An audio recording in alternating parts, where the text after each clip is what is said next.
Мөслим урта мәктәбе укучылары бу ярышларда елда катнашып, елда призлы урыннар яулый. Балалар бу бәйгедә 6 төрле ярыш танцысы үттеләр. Укучыларның җиңүе безнең өчен дә көтелмәгән куаныч. Безнең дә җиңүебез ул ди остазлары. Бу безнең үткәрелгән бәйгеләрдә бик теләп катнашалар инде. Бу бәйгеләр безнең елда үтә инде.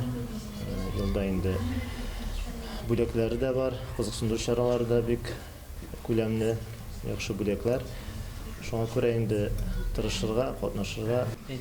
Мен бу конкурста беренче ел катнашам безопасный колесода. Мен аны ошады, мен үземнең теләгем белән монда катнаштым.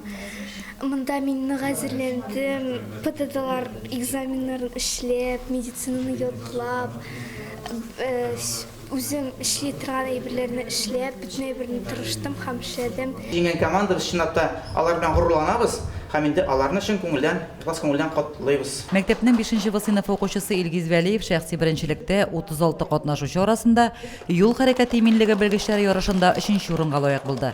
Инспекторлар отряды җитәкчесе Илмир Айгилдин һәм Илгиз Вәлиев Татарстан Республикасы Мәгариф һәм фән министрлыгы, юл хәрәкәте иминлеге дәүләт бюджет учреждениесе һәм республика ЮХИДИ идарәсенең дипломы, кыйммәтле сертификатлар белән бүләкләнде. Җиңеп кайткачтан инде ул баланың куанышы, аның белән бергәләп бөтен гаиләбез белән куандык инде.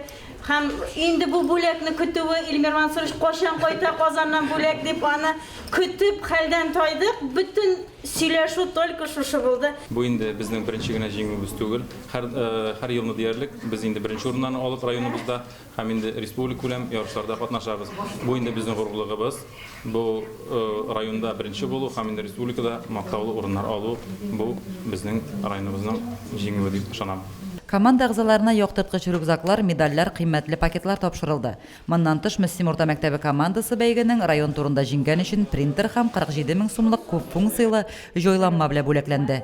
Әлеге җайланма мәктәпнең яшь инспекторлар кабинетына урнаштырылачак. Лилия Шәймиева, Ойрат Фазылов, Мөслим телевидениесе.